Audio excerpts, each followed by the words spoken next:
Your relationship with the government. Yeah. What's your relationship? I mean, if they didn't, here's what some say, that you have existed in an environment that's not, they have restricted competition for you. And that's a pretty good thing to do for a private company. Yeah. I think the relationship with the government for us is very interesting. For the first 5 years, because I've been working as a part-time jobber for a government organization called Ministry of Foreign Trade, 1997, for 14 months. And I learned that you should never rely on government organization to do e-commerce.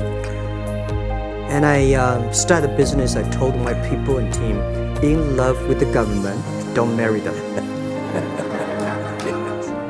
Respect them. And a lot of people say, well, government officers talking about internet, the censorship and this, that, and they worry about. I think it's the opportunity, it's a responsibility talking to them. Tell them how internet can help. So you tell them we create jobs. Oh yeah, I think a lot of people debate and fight against them.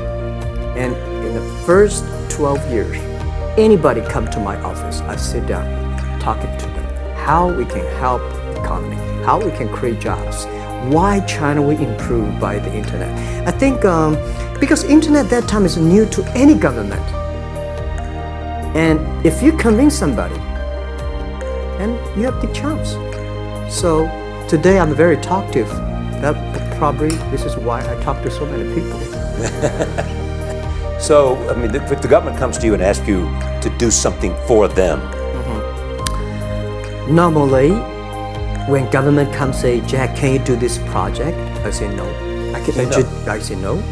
I can introduce some friends who are interested in doing that for you. But if they continue to want me to do it, I say, okay, I do it, but I don't charge. I hope next time don't come to me again.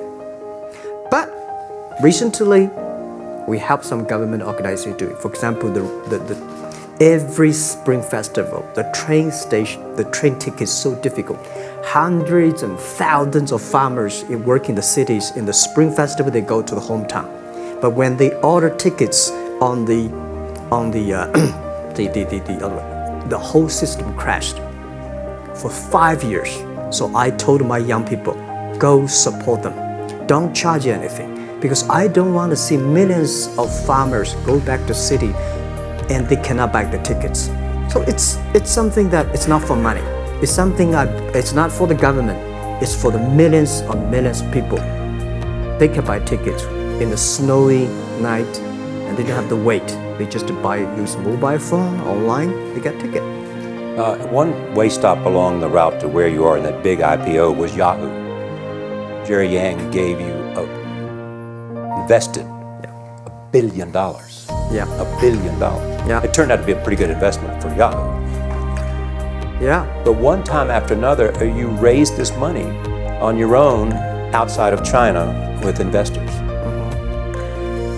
Yeah, I'm very thankful for all the investors because 1999, year 2000, and even at the Yahoo time, a lot of people say this Jack is crazy. He's doing something that we don't understand. A lot of venture capitalists give you money because there is such a American model already there. But they say Alibaba, we don't see this kind of model, right? They say Jack's crazy. Yeah, this is crazy guy. I mean, I remember my first time in Time magazine, they call me Crazy Jack. And I think crazy is good. We are crazy, but we're not stupid. We know what we are doing. But if everybody agree with me, if everybody believe our idea is good, we have no chance. So that's the money we raised. We're very thankful. So when our investors make a lot of money, I feel proud and honored. As you know, in the United States, issues have risen about privacy. Yeah. Google and Apple, and questions of whether the government should have access to files. How do you handle that if the Chinese government says you know a lot about people? You have transactional relationships with lots of people. And they say, we want to see your files. Well, so far I don't have this kind of problems of our Chinese government. And I told them any government, if you come here for the national security, anti-terrorist, well, anywhere anti-terrorist, we work together. As a criminal, we work. The rest of that, no. I said we are a business. The data is so precious because we don't know how. Because if we give to anybody, it's going to be disaster. And also about privacy issues. I think, just like hundreds of years ago, people say, I would rather put money under my pillow rather than put in the banks. But today banks, they're special. They know how to protect their money much better than you do. Privacy issues, all these kind of securities, today we may not have the solutions. We don't have the answer. But I believe our young people have the solutions. In the next 10, 20 years, there will be breakthrough on that. And I'm fully confident on that. Your life is a testament to the idea that nothing is impossible. That if somebody says no, you say it's just the beginning. Where does that come from? Well, at the beginning, I never thought, I thought when I was young, I said, everything's possible. Now I know not everything's possible.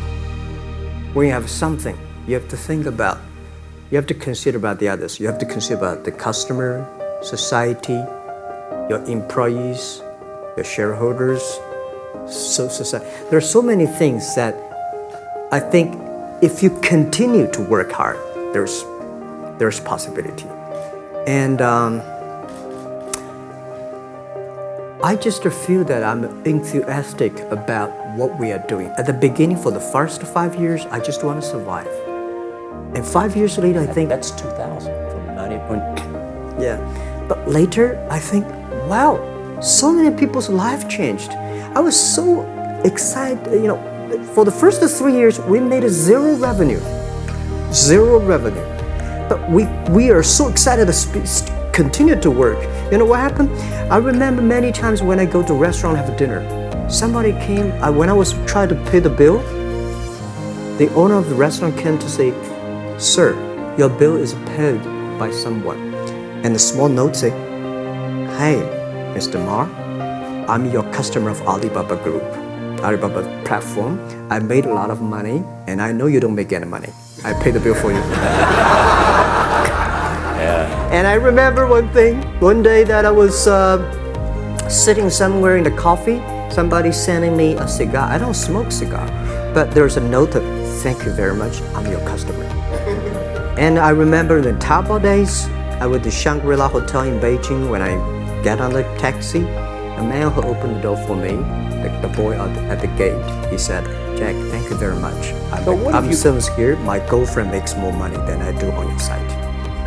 And this is something that you know that it's not amazing. If you don't do it, nothing's possible. If you try to do it, at least you have the hope. The revenue comes from advertising and a smaller amount from transactional fees. Yeah. Most of it from advertising. Tiny. Tiny from advertising? Tiny from advertising, tiny from transactions, because we need big mass. Now we have more than 10 million small business power sellers selling our site to everywhere. So the transactions we have is second after Walmart. So tiny. Second after Walmart. Yeah, tiny of the of the money already make us big. So, we second after Walmart. I remember one of the senior management of Walmart guys came to Hangzhou 5 years ago. He said, Jack, you did a great job and blah, blah, blah.